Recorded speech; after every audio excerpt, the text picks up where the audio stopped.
no radio at all. Not even with the bombing plane that's coming over.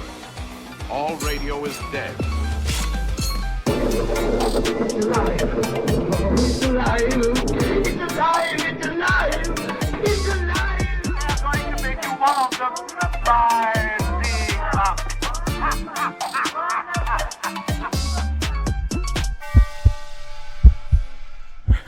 Welcome back to Horror of the Worlds, where we talk about movies and how they've been influenced. I'm Curtis Gerhardt. I'm Stephen Miller. And today's subject is... Wait, is that someone? Thought I just saw someone back there. Their problem. Must have dove behind the bushes or wall that you're behind. But we were talking about stalkers and stuff. So it's not really... I wouldn't really want to say that they're a... genre specific. No, I mean there are some movies that hit that specific thing, but overall I feel like where like their theme is stalking. That's the whole. It's what all of it purpose is. Not so much like not like Jason Voorhees or Pamela Voorhees, I should say, or Michael Myers. Like where it's like they're stalking. But I really would never really consider it a stalking movie. No, that there's definitely a slasher genre for that, but you wouldn't consider it stalking. Yeah. Right? Someone says, hey, you want to watch a movie about stalkers? I'm not going to say, hey, you should go watch like Halloween. Yeah, right. It's going to be like possibly like Hush. Yeah. Granted, you can't find it anywhere, but that or, one of the ones that kind of actually started making stalkers kind of a big thing, and a movie that was pretty influential, more influential than we actually know and realize, is Cat People from 1942. Across the centuries comes this exciting story of a modern girl cursed by an ancient legend. The legend of the Cat People. Women whose kiss means death, whose love turns them into vicious, snarling beasts of prey. 1942, directed by Jacques Tourneur. I butchered that last name, but you will see it on the screen here because editing. All right, so quick synopsis of Cat People, the original, not the 1980s version of it. Irene Dubrovna, a New York City-based fashion designer who hails from Serbia, begins a romance with a marine engineer, Oliver Reed. After the couple gets married, Oliver becomes concerned about Irene's notion that she is cursed and may transform into a large cat in the heat of passion. Confiding in his beautiful assistant, Alice Moore, about his marital issues, Oliver unwittingly triggers Irene's curse with tragic results. Just off the synopsis, I thought it was going to be like a werewolf kind of movie with a little bit more of a slasher vibe going on, but I felt like this had more of the giallo vibe almost kind of set up with, I don't know, the way it was shot. The darkness, definitely did creeper vibe going on. Almost that noir feeling, like when you kind of see that like Sin City type stuff. I mean, I guess the comparative aspects of that is black and white, but it had that good old timey 40s characters. Right. This movie is pretty interesting, especially with that. I mean, it has a whole. There is supposedly a undertone of she might be a lesbian as well, where she's actually not interested in men when she actually gets pursued from him, but she's, of the times, men are supposed to marry women, women are supposed to marry men. You're not supposed to find the other gender or the other sex intriguing or fetishize them or fantasize about them. I guess of the time. But so one of the things, like, this movie isn't 100% stalker, but it actually, one of the scenes helped create that stalking vibe where you didn't know what was coming. And Val Lewton, the one that directed or wrote this movie, he supposedly had a fear of cats, which is one of the reasons why he did this. That's interesting. And supposedly Irene's character is loosely based off of him in the sense of he also had supposedly with what I've heard, a issue with being touched. Oh, And okay. stuff, like almost not so much like a germaphobe, but kind of almost the same issue that I have is like handshakes, hugs, like just like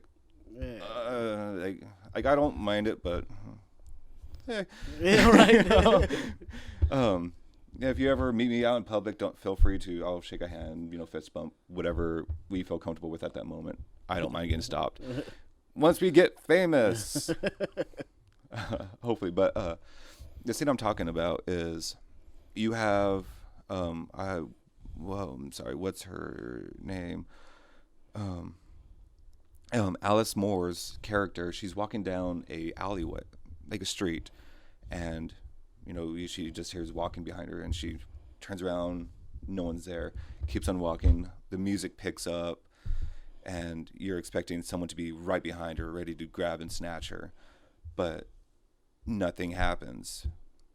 That you're just waiting, and then all of a sudden a bus comes up with that screech and the halt, and that created a jump scare. Yeah. This is arguably, not so much arguably, this is one of the first movies that actually started jump scares. Yeah, I feel like as far as most horror movies go, this one is definitely different from the rest, right? Like, it does not have your typical transformation horror scene.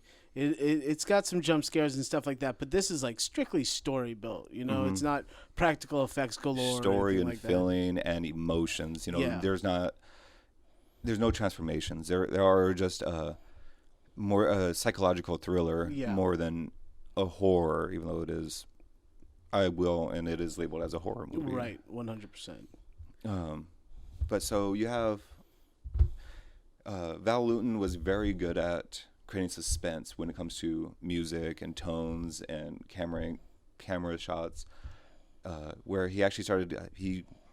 I can't remember if it was him or they coined a term called the Lewton bus and stuff. So that was the whole it almost became a joke on with the jump scare. I was like, oh, all right, something's gonna happen, and then nothing really gets happen. Nothing happens. There's no scares or whatever. Because like with this movie, the two scares that you expect something is that scene that we just talked about, and then Alice jumping into a pool, and you see shadows, and you expect a panther, or something kind of jumping out, or a killer, something, and she's just screaming in a pool all by herself. Yeah, right. So there's no payoff. It is almost boring in ways. Right. The delivery in this one was way different. Mm-hmm. So there are scenes where, like I said, more the emotional context where you have Irene playing and actually getting joy out of unfortunately killing a canary and stuff, where she ends up becoming enthralled by the chase of trying to get the bird that's in the cage. Stalking like a cat. Mm-hmm. With this movie, this is one of RKO's attempts to recoup a loss on Citizen Kane as well. Just a random tidbit of info. I mean, I think Citizen Kane is highly revered nowadays. I'm not too sure if we said it on our previous episode with the Thing from Another World. That was also another RKO film as well. So they were making quite a bit of, pretty damn good films at this time. There's always something to outshine the rest. You got competition, mad competition with horror movies. Oh, yeah. There's somebody ruling the world. Like, Saw's done it forever.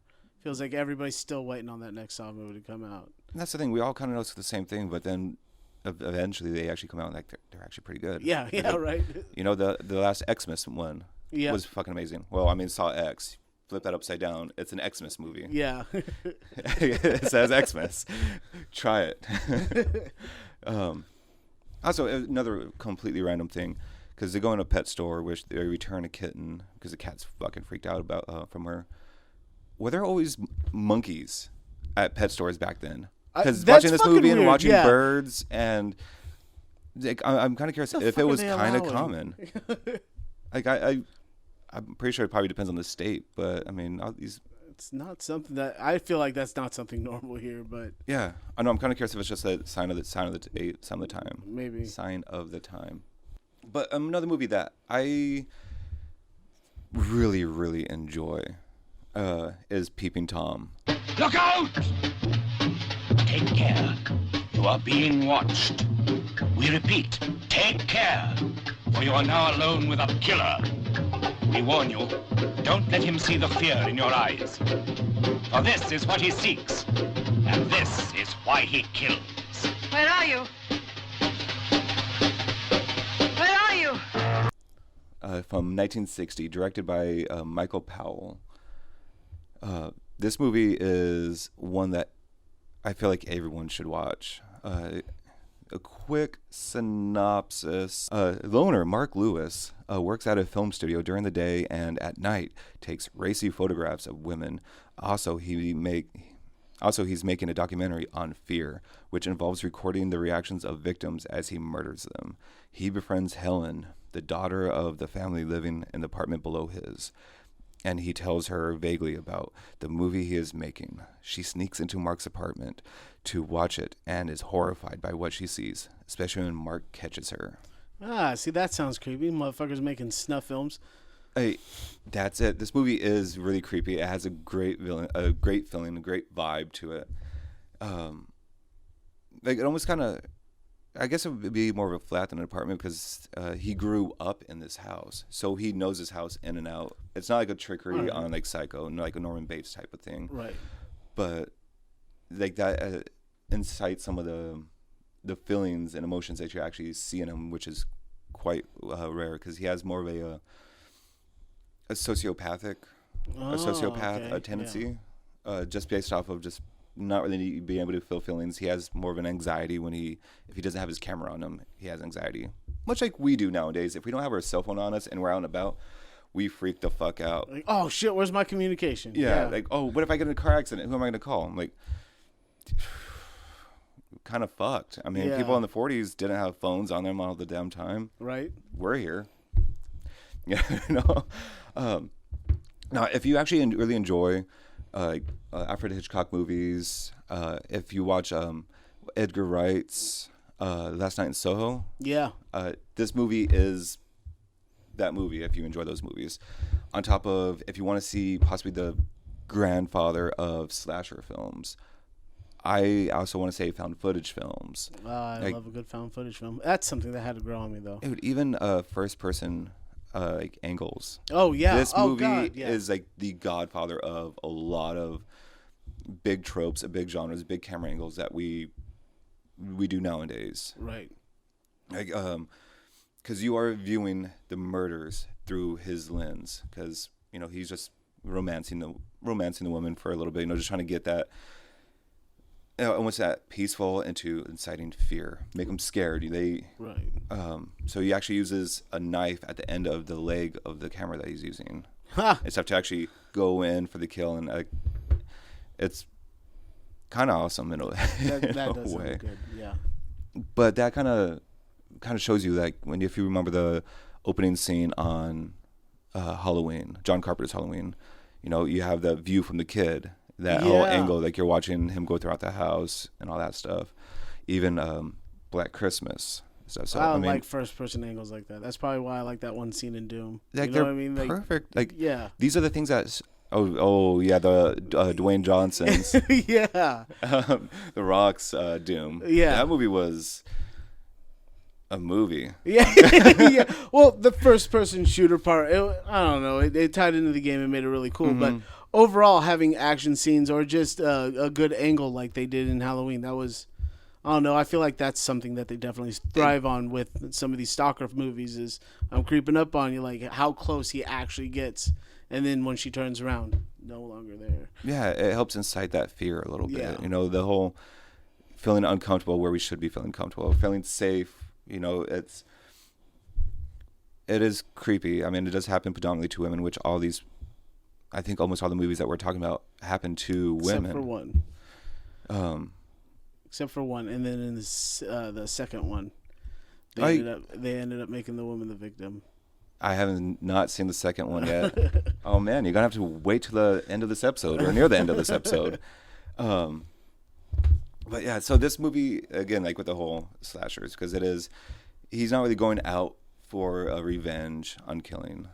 He has childhood trauma when his dad was actually recording him, scaring him. Like he puts a lizard in his son's bed just to get fright out of him. Freak out of him. Yeah. It is quite amazing.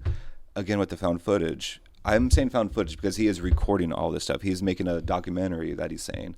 So, there are... That's another thing that seems to go hand in hand with some of these stalker films is that found footage aspect. Like, I've been watching you for this long. I felt like the movie that we were talking about and talking about again right now is influenced off of this movie on him just trying to replicate and keep, the kills that he's taking care of. So something completely random. There are some of these, I love certain wipes when it comes to film, transitions. Like there's one where they're pouring tea and then transitions to them pouring a bottle of liquor. I think it's like Red Label or something like that. And they're doing it again from someone's pouring a shot and then he's pouring photo flow. It's just those weird, stupid things. There's also one that I think was really clever is when he's actually climbing down the ladder in the film studio is then all of a sudden the mom is crocheting and it looks really close to the actual ladder and all that stuff. So it was really, really well filmed. It's just those stupid little things that I actually really enjoy. So a lot of stalking is voyeurism. It is a sense of stalking and just watching and not getting caught, or even the thought of getting caught, inside, like, entices you and all that stuff. So that was his whole thing. Like, he enjoyed actually watching other people, like, during their most intimate moments. And then he also enjoyed people actually getting angry at him. Like, he enjoyed that fear, that enticement. Right. But there's actually a term for people that actually get off on fear, like that actually that is aroused by the feeling of fear and like not so much their body. So it's not think of it as, I can't say like a porn magazine because you're still getting off on the body, but it's just more of the image it's like, instead of like the if you're falling out of a plane and you're freaked out, it's a fear boner. You're sexually excited over being terrified. Like more so being turned on by attraction of a woman compared to the actual thought or being attracted to a gender, but not the actual sexual intercourse of it. But you're getting off on the fear. It is scopophilia or even a scoptophilia as well. I think there's like two different words for the same thing. It's just how it's derived from. I think it's from Latin or what have you. So you might have learned a new word, scopophilia. Or scoptophilia. So this movie really does kind of tie into with the whole stalker killer into another movie that is strictly based off of stalking and stuff. So the other ones were, kind of a little bit forefathers of the whole genre. Is Maniac, from 1980.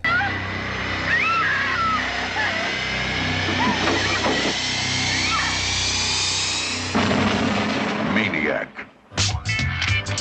That's lovely.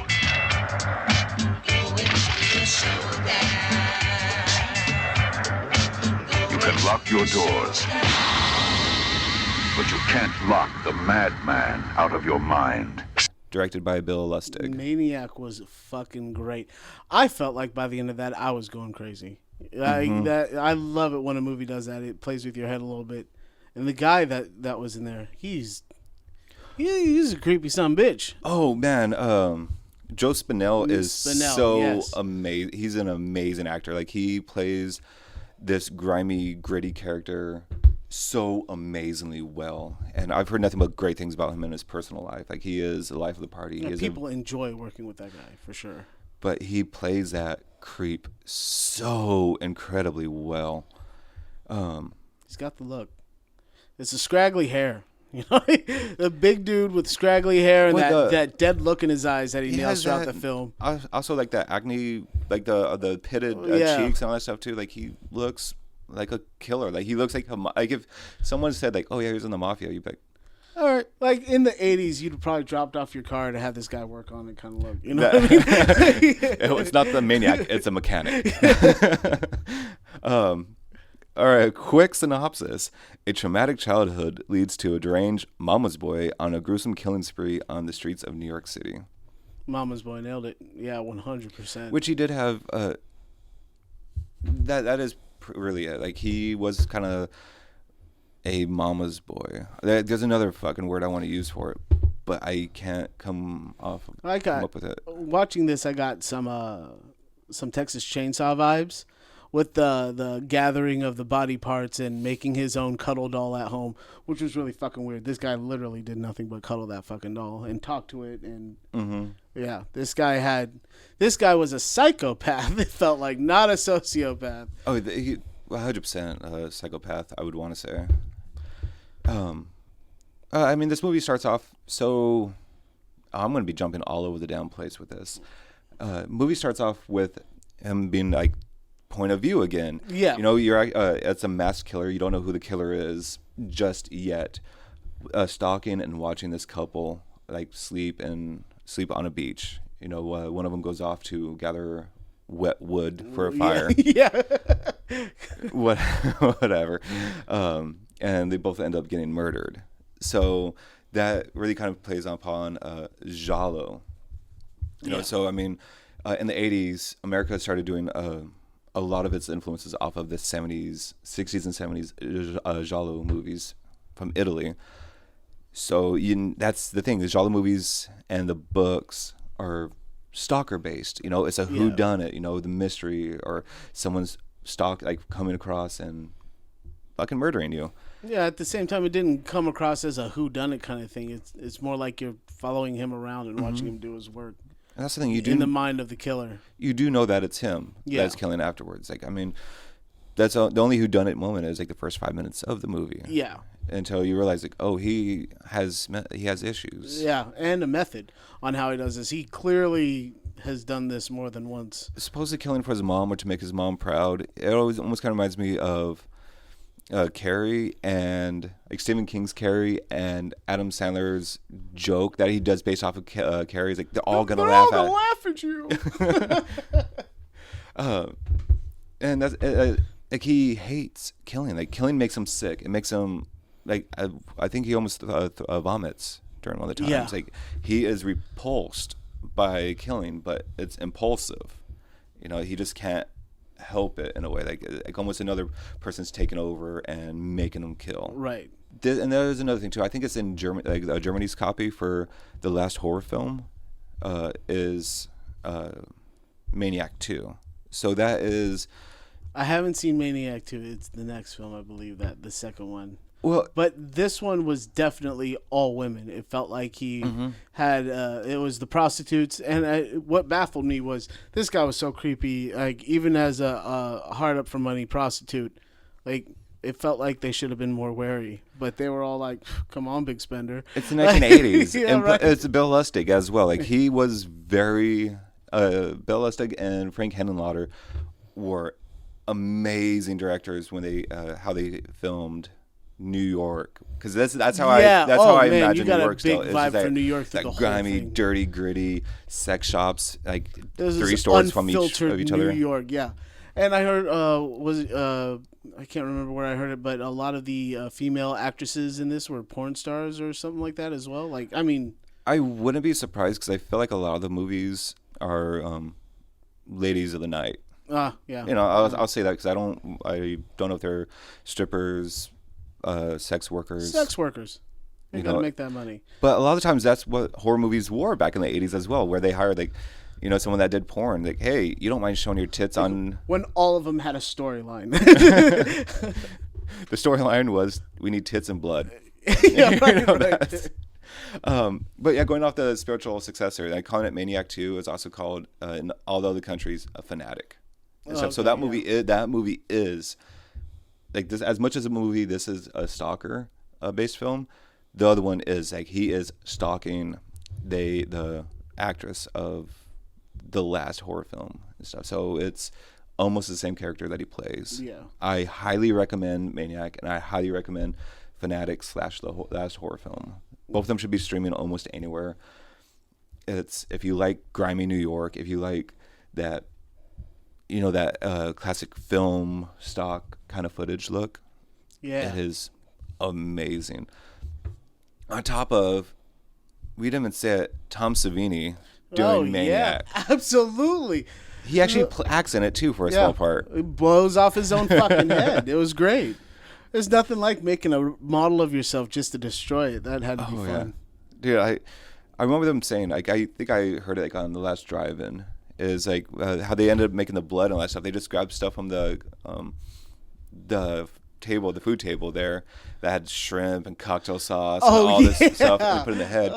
Blew it up a couple times, and they dumped the car off like in a river or something like that. Yeah. Oh man.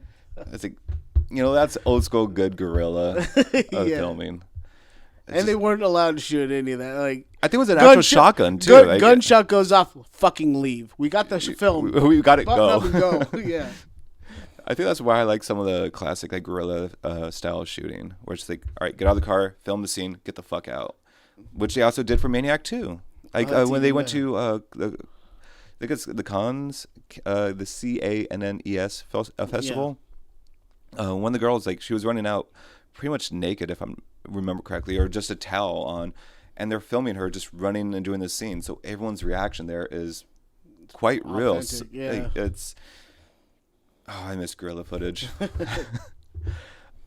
So we jump in the future a little bit, about 20 years. Is 1 hour photo. Can I check out the toys? Just for a minute, I'm just dropping off some film.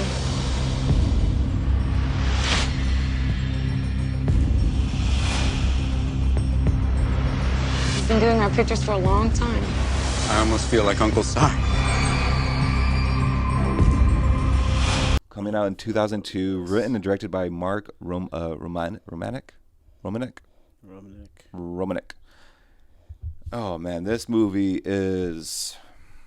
So I watched it because of it having one of my favorite comedians in it, and to see it be something I've never seen him portray himself as before that's what made the whole movie alerting to me, is Robin Williams acting like a fucking lunatic, and there's not a moment where you're laughing.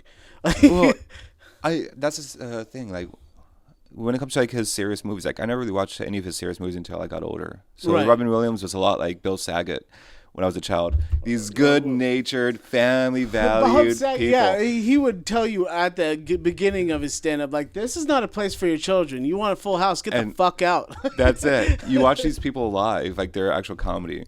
At least Bill Saget. He has the shock humor.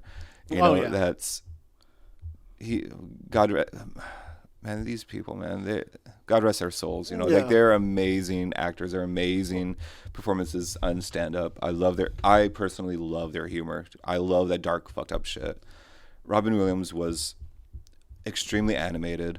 He is the like perfect example of what actual like depression can be. Oh yeah, absolutely. Just because you're happy on the outside, you're showing off this love and this life that you have. You think everyone sees that thinks that you have it all, but you're dying on the inside. Like, it's just, which made this movie feel like it must have been torture for him, because it felt like he did comedy because he wanted to see other people experience happiness. Mm-hmm. So him, enjoying watching other people laugh and then making this one, like the one scene where he's having the mental breakdown and his eyes started bleeding, like I was like, what the fuck, like it freaked me the fuck out a little bit. And then I don't know, I always saw him as like the TV dad, right? Because watching Mrs. Doubtfire, you're like, that's my kind of fucking dude right there. And then this, you get stark contrast, like I said, serious roles, and he is good at it. Like, he's really good. So a quick synopsis. Knows what pain is. The synopsis of the movie is Cy Parrish, which he must be related to the same Parrish in Jumanji. I mean, I'm guessing. So I guess when he was lost in Jumanji, his twin was out here making photos. So Cy Parrish runs an 1 hour photo developing lab in a small mall. He's a perfectionist about his work and generous to his regular customers, including typical family headed by Will Yorkin. Over the years, he's seen their family grow from their photographs, but when he sees evidence of Yorkin being unfaithful, coupled with the threat to his position, his already precious mental state tips over the edge. I don't really care for that. Actually, that is a great synopsis, because if you're going into this movie reading that and then actually watching this movie, it's like that synopsis was shit. This movie is fucking amazing. I love the actual little bit of twists and turns that it does take. I'm surprised that this is more along, when you find this movie in particular, you're going to definitely find it more in the drama section than horror. But after you watch it, you totally get the horror vibe and why it would be in that genre. Like, that's the thing. I would not be upset if someone said this was not a horror movie. Right. But at the same time, though, I would be happy if someone said this was a horror movie just as much as Silence of the Lambs. Yeah. Like, this is a thriller of a movie. I mean, it is more of a thriller, psychological thriller than horror. But it is, again, we're talking about stalkers. So, the whole time you couldn't help but feel bad for the guy. And at the same time, you're like, there's nothing he's doing that is right. Yeah. I mean, it is one big walking red fucking flag, man. There is so much that he actually does, is what a lot of people do nowadays in our own home. So one of the things that he always talks about is how people always try to remember, they take photographs of their happy moments, the moments that they want to remember. They're freezing time in that instance. But you never see people, like, he never sees photos of moments that people want to forget. You know, the bad memories, the things that you don't want to see again. That's what Instagram and Twitter and all this stuff is. Like, people are taking photos of their great moments, and we think that they live these precious, amazing lives. A lot of them don't. No, it's more like they're trying to drown out the bad. Yeah, and then they hate that they put on this persona that they have a great life, and it's like, it's not that great. And it's like, well, show us it's not great. Right. Be human. Be human. Show us that you work a 40-hour job that you fucking hate, but you post a picture that you were in Italy the other day. Yeah, right. It's hard to see the negative there, man. But like, one of the things, like, there was when he was actually watching TV, and there was an episode of The Simpsons when Bart was getting stalked by Sideshow Bob. Yeah. And stuff. Like, it was just some of these little nuances are like, oh, okay. So it is almost if you don't know this movie, or if you unaware what this movie leads to, that movie, that Simpsons moment tells the whole movie right there. Yeah, it felt weird the way, I don't know. It almost felt like, once again, I was watching something I shouldn't be with this kind of film. Like, you felt creeped out by the whole situation. You did feel dirty after watching this one. Oh, like, even like what I was going off before is, he's taking photos. He's making duplicates by Nina Yorkin and stuff. So, like, since he is following their whole lives, he has this wall of photos of their family and predominantly her. Go up. Yeah. I mean, it's like, I get it, like, because there are people that go to restaurants and stuff, and they have a family outside of a family that's not quite family. Less creepy than what he's doing. Like, he is legitimately stealing photos. Like, if someone does, like, off of, again, Twitter or Instagram, people take fucking screenshots of that shit or whatever. It's beyond our knowledge. Right. So he's essentially like a creep nowadays. Yeah. But he was out there meeting people while being a creep. Yeah. So get that, people. If you're doing that shit on Instagram, go out and meet people at least. Be a little bit more creepy to their face. Yeah. Or just don't be a fucking creep. But creeps are going to be creep. Creeps be creeping. I can't remember where I came across this term. Or actually, I think he ends up talking about it in the movie, is a snapshot. That's what I was kind of talking about, like, before people take that image, a snapshot. I guess it was a hunting term to begin with. If I think he was saying that when people just kind of, they have that gun and there's a duck, whatever, and you just grab the gun, you aim, shoot, a snapshot, to kill for family. Like, it was a hunting term. So I'm like, all right. So, photos being snapshots, and he's out on the hunt, trying to stalk these people. Well, you did a good job.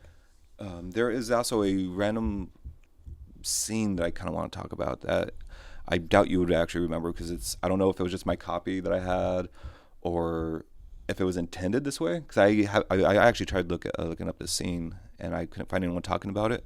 It is when they're in the lunchroom with him and his boss, and he's just sitting there eating his lunch, and they kind of do like a little bit of a wide shot, and you see just Robin Williams like start to shake, almost like the film stock started to shake. Not so much as like violently shaking like he was sick. It was just almost think of Fight Club. Yeah. That kind of shudder. Change, yeah.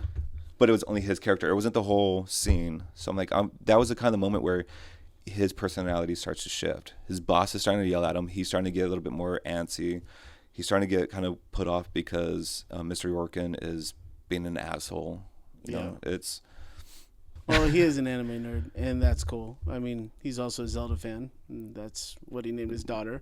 Which his daughter, I want to say, directed and or wrote, but directed Lisa Frankenstein, which Yes. I highly recommend that movie. That's a damn good one. It is so much fun and enjoyable. Like, I've seen people actually say it, and I was saying it before I seen people say it. So I'm a hipster. Lisa Frankenstein is the next Jennifer's Body. It's a little bit ahead of its time. It kind of bombed, but give it 5-6 more years, people are going to say Lisa Frankenstein is a masterpiece. Yeah. It's a cult classic.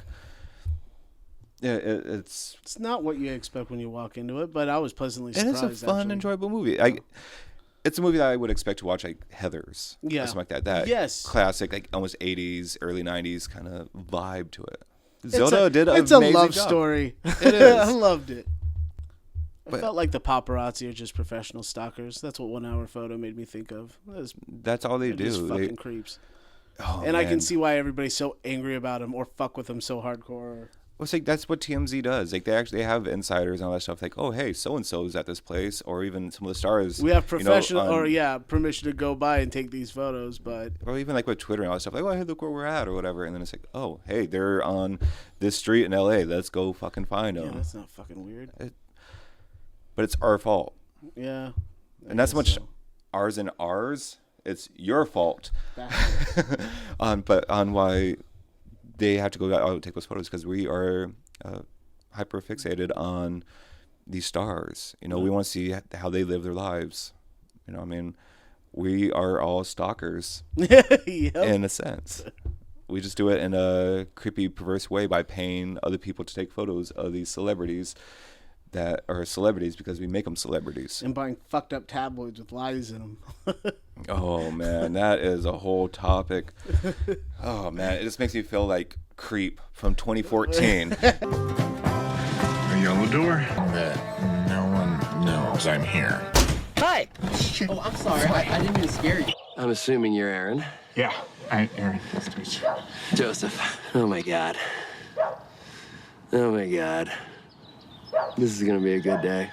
Directed by Patrick Brice and written by Patrick Brice and Mark Duplass. This is one where the female is not a victim. There's no female in this one. Kind of technically there is. I guess So so. oh my gosh. All right, quick synopsis. Why do I always have an issue with the synopsis? Oh, Aaron. Aaron answers an online ad and drives to a stranger's house to film him for the day. The man wants to make a movie for his unborn child, but his request becomes more bizarre as the day goes along. Yeah, I mean, I felt like you creeped out the first fucking day of filming. Like, I would not have gone as far as he did. So that's, I don't know, I think this movie is even better because if you actually look up on IMDb, since they never put photos on the credits and all that stuff. So Aaron and Mark are actually, I don't know if they're friends, but they're the ones filming. Right. Aaron is the guy behind the camera. You do see him eventually, and Mark is the creep. Right. And stuff. So I mean, I was like, that is kind of awesome. So it is a skeleton crew. Like, it's just them two. This is the best way to make a cheap film, and I mean, I felt like it came out great. The whole fucking time, I wanted to know more because, you know, at the same time, you'd be like, no, I'd be out, but you're like, go back. I want to know what the fuck else he's gonna do. At the same time, though, like, I mean, for like, I didn't write down how much money he was making, but you're just watching. You're just filming a guy for the day. Yeah, I would probably take it and stuff. And then he gets naked and he wants you to record him being in a bathtub, you know, being talking intimate weird with a towel, and pretending it's a baby and stuff. Like, okay, this is weird, but you know, what have you? I mean, it's like, all right, you're getting paid. It's for a day. No, I say like there is. I want to say it's Katie Aselton. She plays the voice of the sister or the wife. I think it's a sister. When shit starts to go really south really Yeah. fucking quick. Oh yeah, it goes south super quick after the first death threat by video. And that's it wasn't supposed to be a death threat, but bro, that was a death threat. They spoil the whole movie, how it ends in the very beginning of the movie as well, because he pulls up to the house and he sees an axe there on the ground. Yep. And he goes up to the door, knocks on the door, waits, and all that stuff. And he's like, "Oh, did you think that I was going to kill you with that axe or something?" And so, I also like that they brought technology up to date in this movie. They the whole Craigslist hunting. It's like the stalker kind of laid out a trap and then stalked from there on out. Yeah, like that's the thing. You don't really realize that he's a stalker until halfway, 3/4 of the way in the movie. Yeah, and stuff. Because I mean, he does put out the ad and all that stuff and creepy fucking found footage shit. And then after Aaron says, fuck this, I'm done, and he goes back home eventually, he starts to get stalked by Joseph. Yeah, Joseph and stuff. The whole lurking in the background thing, they definitely did a good job at making that creepy. Dude, so this movie actually, those scenes remind me a lot of the ending scene on Digging Up the Marrow. All right. And stuff. Like, I know you probably haven't seen it. Like, a lot of you guys probably haven't seen it, unfortunately. But it is that he breaks into Aaron's house while he's asleep and leaves, like almost like trinkets or just like the disc. Like, hey, watch me. Kind of films him while he's sleeping. Stuff. Like, it is so creepy. Name of the movie, it is a creepy ass film. Oh, yeah. He's great at creep. Like, even when he's just being himself, he came off as a weirdo. That's why I don't go out in public and have people film me. I film myself, and I film him. Guess what I do with it afterwards? Creep. Creep. No, not as creepy as he was with his Peach Fuzz mask. I don't know. I freaking love it. They needed this scene so freaking bad because of how creepy it is. But it's so creepy you end up laughing because of your discomfort where he just puts on the mask and he just barricades a door and just starts dancing so he won't leave. Why? Are you just trying to scare me? Or... Okay, well, I'm terrified, okay? You won. Now, will you just please step aside and let me go? Stop. Stop it. Stop it! Stop it! Stop it! It is... Oh, my God. Oh, I didn't expect to like this movie as much as I did. It's one of those ones I did not have a problem rewatching. I thought it was, like you said, it was funny and creepy all at the same time. I hate how long it took me to actually watch this movie. It took someone else to tell me, like, hey, you got to watch this movie. And thank you if she is watching. Like, I appreciate the fuck out of her for making me watch this movie. Because this is probably going to be at least one of my annual rewatches now. Yeah. The second one's, the second one's just as good, but the first one, it doesn't hold a candle to the first one. I mean, well, they're making a third one too. They're making a third? Yeah, I don't know if it's in pre-production or if it's in production, but it is part of a trilogy. Oh shit! And you can also tell that this isn't his first time stalking either, because No. like it is a spoiler. Spoiler. Skip 20-30 seconds ahead. Whatever. You're not going to skip ahead. We know you're not going to skip ahead. But skip ahead now. But he has a lot more of the footage that in his closet of all the other kills that he's committed, all the other ones that he's stalked. It was like VHS. Got just a collection of fucked up videos. All the different names and stuff. So he knows what he's doing. Like, he'd be like a great, I guess technically he is a serial killer. Yeah. And I like the jump scares, especially, the ending was one of my favorites. I feel like the ending was just. Are you talking about the kill? The kill, the jump scare, all that shit going on at the end. I don't know. I just felt like it was creepy. It was weird that it happened in a place you didn't think it was going to happen. The park? Yeah, it felt like that was too public and open. You know what I mean? That's why I kind of thought, there's no, he's going to kill him here, but they're not. It's out in the open. It wasn't even quiet about it. I mean, it was a big fucking axe swinging at a motherfucker's head. Like, you can't hide that. And he did it in the middle of a fucking park on a bench. Honestly, Aaron deserved it. Why? That's what you get for going back for more and then turning your back. That's like what you I mean. put your back to the lake. Don't face the damn lake, man. It's like, yeah, you know you're being followed by a creep. You are being stalked. Yeah. And you go sit there for 5 minutes just staring at the lake, not looking behind you that often. And all of a sudden, you got a splitting fucking headache. Yeah. You know? And it's just... It was one of those moments where I'm yelling at the screen like, "You're an idiot! Why are you Like, doing look that? What are behind- you doing?" Oh, whatever. Which that's the thing. That's what makes this movie so great. Is very few movies gets you animated. It gets you that. God damn it! Just look behind you. Yeah. Some of them is like, oh, you look behind you. Look behind you. Like this one, you're just like, oh. You end up falling in love with these characters. Even Joseph, you fall in love with him because of how much of a lovable creep he is. Super creepy though. Like he's not a bad creep until he becomes bad. I felt like he was bad from the get-go, but, I don't usually just get naked in front of a camera. I watch a lot of weird shit, man. It's the fact that he knows the way that he did it. So some of the stuff I follow on Instagram, like that stuff's not like that beginning stuff is not that creepy, because it's like people are doing so much more random shit, like on the interwebs. I'm not watching other dudes take baths. I do that to my neighbors. No, I'm joking. There's no windows in their bathrooms. I don't know. I can't wait to watch the second one. I have yet to see it. It's fucking great. Only I found myself rooting for the bad guy more in the second one.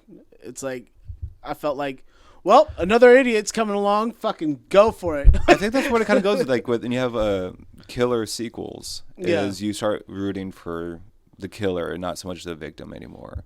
You want the victim to fight, but you don't want them to win, because it's never fun when Jason loses and he's gone forever.